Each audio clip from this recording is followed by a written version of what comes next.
Hello and welcome once again to another StarCraft replay by myself, your lovable Jim Raynor, guardian of peace and justice, here to liberate the galaxy from the forces who hate good and love evil. And my opponent today is Magnade, the blue protoss on the lower right of Entombed Valley. I, on the top right of Entombed Valley, the red Terran. And since I am going up against a protoss player, my latest meow, I don't know what that means. My latest build order has been to go purely mech. And I thought this game would be, even though I've casted similar games to this in the past, I thought this game was actually a very good demonstration of how you can properly go up against a protoss player going purely mech.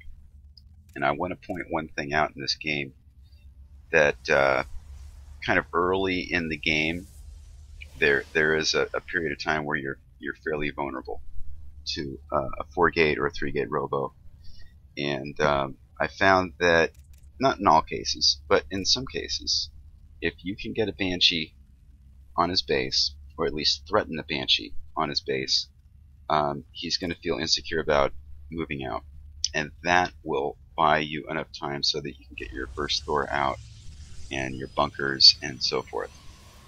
You'll see that demonstrated in this game. So the build order is as such: you get your 10 supply depot, 11 racks, 11 or 12, and at 13 you get your gas. On this particular game, I actually wasn't paying attention, and I was already at 15. And when that happens, I just go double gas. You really do need that gas. So where are we? I see. I was microing my SCV and doing all kinds of stuff.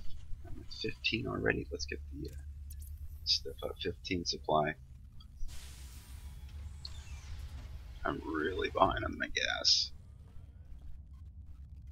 I was not paying attention at all. Well, the ideal is to get gas at 13. We're at 16 now. Okay, double gas at 16. Or 17. First Marine's out. Upgrading to orbital. Keep your SCV kind of circling around. But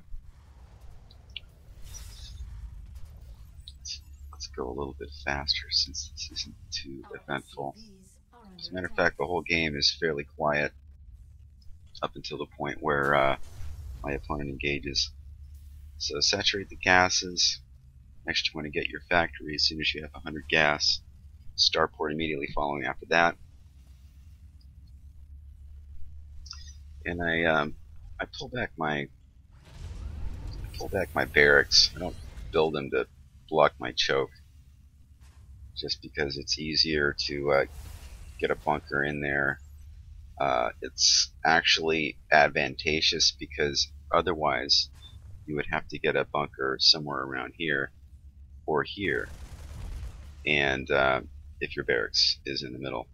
And if, let's say, your bunker's here, he can stand here, get a zealot up on the high ground, get a stalker, and just poke away at that, and then come up and around and penetrate your base.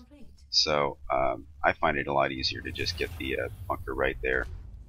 And the interval of time between that, leaving your choke open for a possible harass is fairly small. So anyway, researching cloak as soon as it is available, and thankfully I was up on my SCV production and my mules dropped down, so I was able to get a command center immediately after. So it's 111 to expand. You drop down the, well, it's too late to talk about that. The Banshee's out. So the Banshee's coming out here. I'm going to show everyone's cam. He was keen on the fact that I was going to send a Banshee, so he was already putting his stalkers in position, and I was waiting for Cloak to be done, and then I moved out. Cloak, and I thought I could harass, but he obviously sees me, and there is likely a observer on the way. I didn't know how much time I had, but I thought, let's just pull out. I sent a single Marine to scout his unit composition, and my thinking was that's going to keep him in his base long enough for me to build up a few bunkers and get my first Thor out. And it seemed to work pretty well. The fact that he didn't kill off my Banshee got him to think, okay, it's going to come back. It's going to come back. So he just kind of sat in his base, buying me enough time. So that's kind of the methodology there. I'm going to get another factory and another starport. And the primary unit composition is Thors and Banshees. Thors and Banshees, Thors and Banshees. I'm going to need at least one Raven throughout the game. Reason is because of these guys. And also, when he does attack, I can easily take out the Observer, cloak my Banshee, and scare him away. Thors will generally kill off the Banshee, or the Observer. This guy probably isn't going to last long, but the ranged Thors will. So, I'm already getting ready for my third. Supply blocked. His food count's a little higher. Now, the thing about this build that is important to note is it's generally not good to push out early, in my experience. Reason being is Thors take a long time to build, and your food count is going to suffer because you're not pumping out Marines and Marauders like normal. So what I've done is, in the past, is I'll just turtle. Just turtle and build up your force, and don't even push out until you're at 200.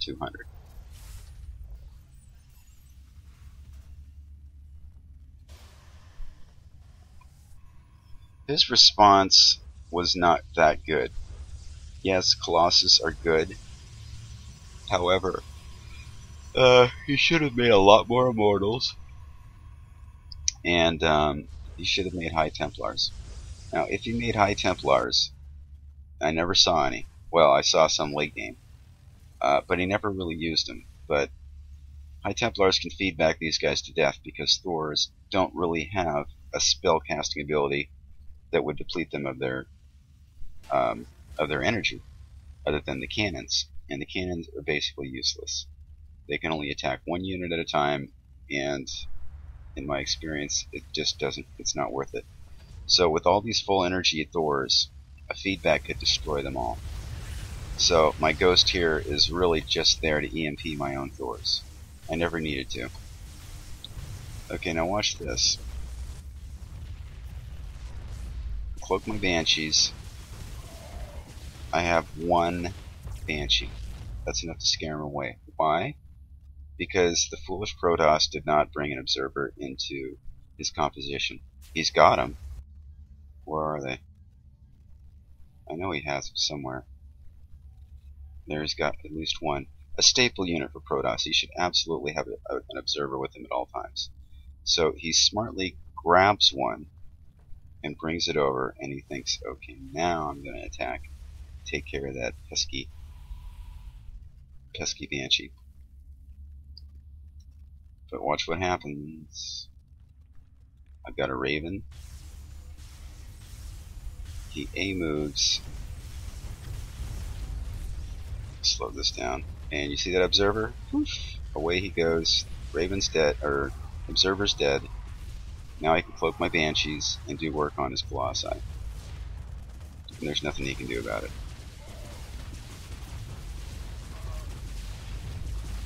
I'm feeling a little bit more confident. I can start moving out a little bit. If I wanted to, I could have pressed my engagement and taken out all those Colossi, but at this point I was feeling pretty good. I figured the game is probably in the bag, so I may as well just chill out. No need to hurry. And just keep macroing, keep upgrading, keep building Thors, and just basically overwhelm him whenever I feel like it. Gonna need to repair some of those guys? No, these guys are Maynarding over here. He's grabbing his fourth. With all the time that he's had in this game, he should be on 5 bases, and he should be maxed out. I mean, he should have like 15 gateways, 2 robos, at least 2, and just be totally like all over the map. Because I haven't really attacked him at all. He's been the one on the offensive. So his big mistake is he just didn't macro. 3 ghosts. Got 5 banshees. Got 6 thors. And growing ever so steadily. Now he's got 2 observers. And a really minuscule army.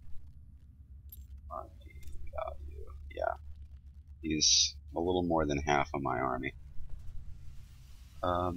I built up a lot of these turrets because I knew he was going Colossus, and that would keep his Colossus from getting too close. But it really didn't matter because at this point I have a pretty overwhelming force. And I unfortunately lost my Raven, so I was not close enough to kill off his observer. But at this point it hardly matters. Definitely in really good shape.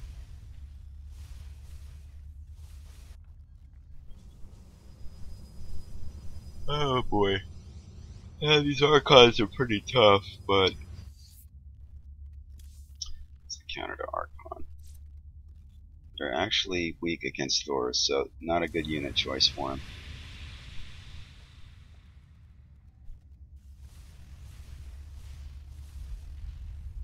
Alright, got my ghosts. I just grabbed a few repairing SCVs and right-clicked them on one of the thors so they'll follow my army around and repair anything that they find needing fixed. This guy, again, relentless as he is, tries to make another move, but I see him and I'm able to grab him unaware, cloak my banshees again,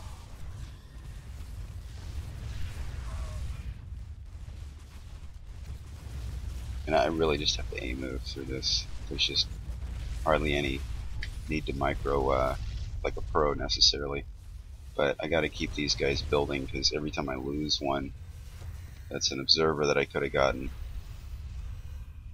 So my opponent's not very happy. I know, it sucks to lose.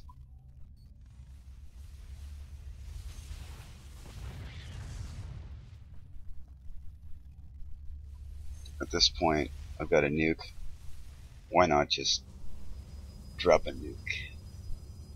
I mean, if you're gonna go Terran, you may as well have all the fun. So I dropped a scan to give me vision. That's gonna force him to either retreat or move out. I'm ready and wait with my banshees to take out any colossi. He decides to move out, and I am there to greet him with my mech army. Never say die.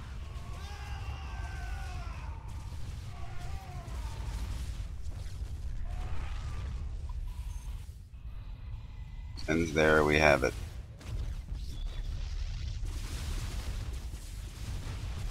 Drop a few turrets just because, and the rest is history. So that's kind of the psychology behind this particular build. Thor Banshee, a really good combination. Again, the only thing you need to really worry about, besides a better player than what I faced, is a lot of Immortals and High Templar feedback. If you see High Templar on the board, get Ghosts, EMP your own thors before you move out, and you'll be good to go. Make sure to always replace any dead ravens. Very critical to kill off the observers so that your banshees can continue to do their thing. And that's pretty much just about it.